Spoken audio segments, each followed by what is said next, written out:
इसमें हम लेते हैं ये देवी संपत्ति, ईश्वरीय अनुभूति का संचार, त्यागते हैं आसुरी संपत्ति जो इस आत्मा के अधोगति का कारण है। विद्या और अविद्या दोनों के क्रम का शांत हो जाना और श्वास बांस की तरह स्थिर खड़ी हो गई, न भीतर से कोई उद्वेग पैदा हो और नहीं बाह्य वायुमंडल के संकल्प अंदर प्रवेश कर पाते हों। यह है प्राणायाम, प्राणों के व्यापार पर विराम। और प्रणव कहते हैं ओम को, प्राणों के व्यापार को प्रणव में निरोध करना, संचारित कर देना प्राणायाम। ये मन की निरोधावस्था है, ये मन की विजेता अवस्था है। संकल्प का ही दूसरा नाम मन है, वही जब शांत हो गया, ये मन की निरोधावस्था। इस निरोध के साथ ही यज्ञ का परिणाम निकल आता है, वो है सनातन ब्रह्म का दर्शन, स्पर्श और स्थिति। तो यज्ञ सृष्टा मृत भुज यान्तो ब्रह्म सनातनम नायम लोकोस्ते यज्ञ से कुतो अन्य कुरुषत्मा।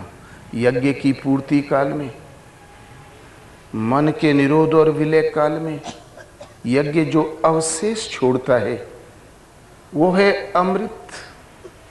मृत्यु से परे अमृत तत्व केवल परमात्मा है, वो मृत्यु से परे है, अविनाशी है, कण कण में व्याप्त है, ज्योतिर्मय है, शाश्वत सत्य है, काल से अत्यंत अतीत परम सत्य, वृहद है, इसलिए उसको ब्रह्म कहते हैं।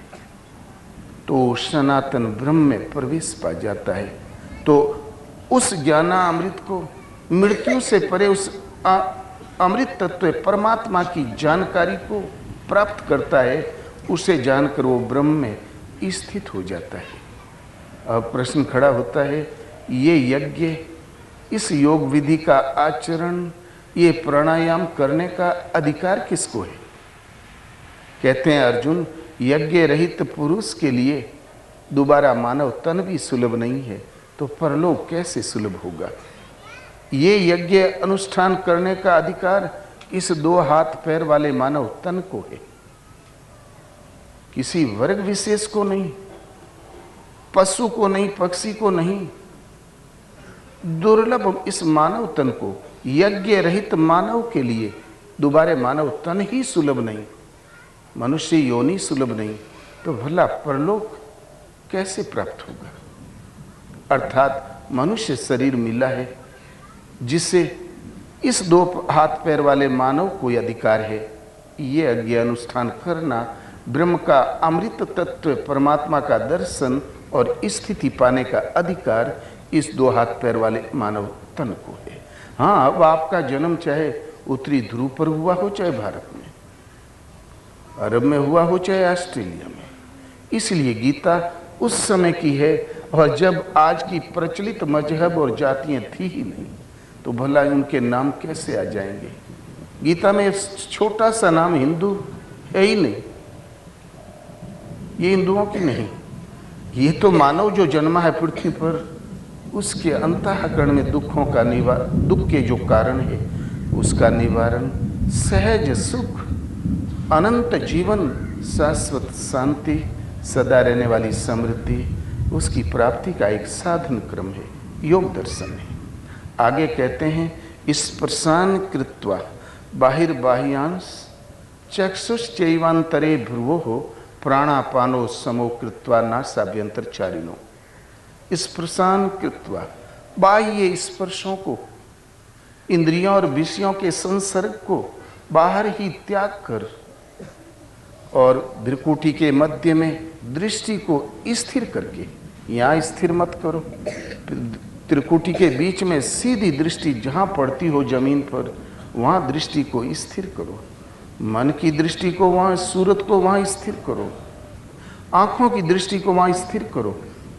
फिर आँखें नहीं देखती, देखते हैं विचार, देखते हैं मन की दृष्टि सूरत, उसको घसीट के श्वासा के अंदर विचरने वाले वो वायु पर स्थिर करो कि कब श्वास आई और कब, श्वासाभ्यंतरचारिणो, श्वासा में विचरने वाले वायु को देखो, कब श्वास अंदर आई, कब बाहर आई, कब फिर अंदर गई और क्या कह दिया, कब बाहर आई और क्या कहा, बस उसको केवल देखा करो। इसका नाम है प्राणायाम।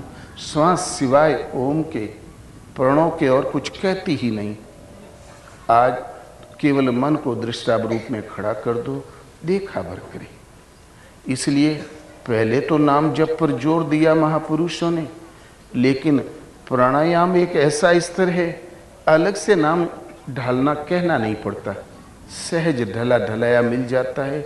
इसलिए नासिका में विचरने वाले वायु कब बाहर गई और कब आई, इस पर दृष्टि रखो। आपको श्वास को न घटाना है न बढ़ाना है।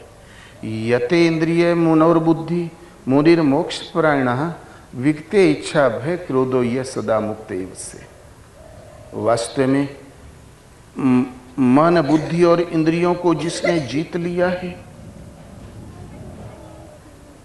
इच्छा भय और क्रोध से ऊपर उठा हुआ मुनि सदा मुक्त ही है।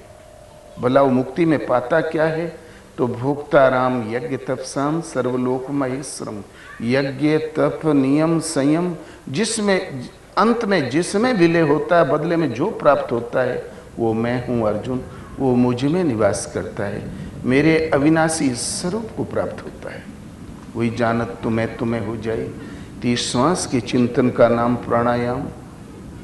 फिर हम अपने बल से इसको कर भी नहीं कर सकते जब तक कि भगवान हमें न समझाएं न पढ़ावें। तो अहम विश्वानरो भूत्वा प्राणी नाम देहमाश्रितः प्राणापान समायुक्ता पचाम्यनम चतुर्विधम।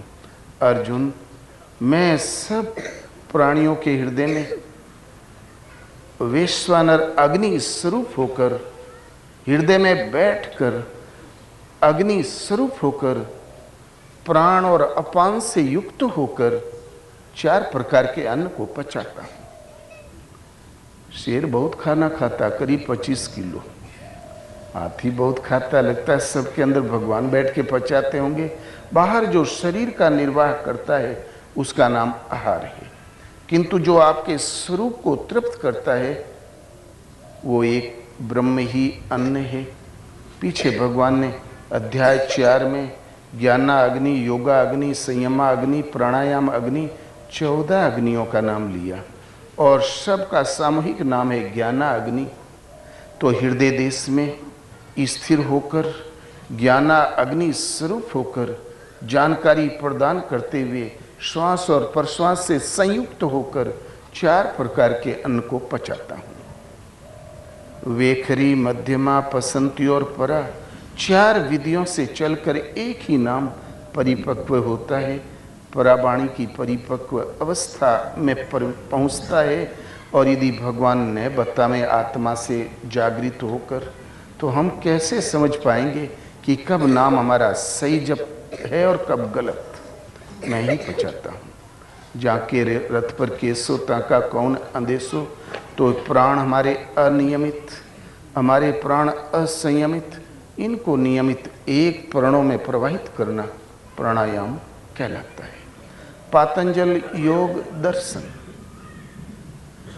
योग दर्शन के योग के 8 अंग है। यम, नियम, आसन, प्राणायाम, प्रत्याहार, धारणा, ध्यान और समाधि। 8 अंगों में चौथा अंग है प्राणायाम। यम, नियम, आसन और प्राणायाम। जब हम एक उस आत्म तत्व के चिंतन में लगते हैं, तब इसकी राह में आने वाला एक पड़ाव है प्राणायाम। दुनिया के व्यवहार में इस प्राणायाम का कोई प्रयोग है ही नहीं। पहले यम है अहिंसा, सत्य, अस्तेय, ब्रह्मचर्य, अपरिग्रह। हमें सदा आत्म परिणाम की रक्षा। अहिंसा है, आत्म परिणाम को हनन करने वाले सारे विकार हिंसा कहलाते हैं। ये प्रश्न अलग। सत्य पर हमें आरूढ़ रहना है, निष्कपट होकर सामने जाना है। ब्रह्मचर्य, व्रत में स्थिर रहना है।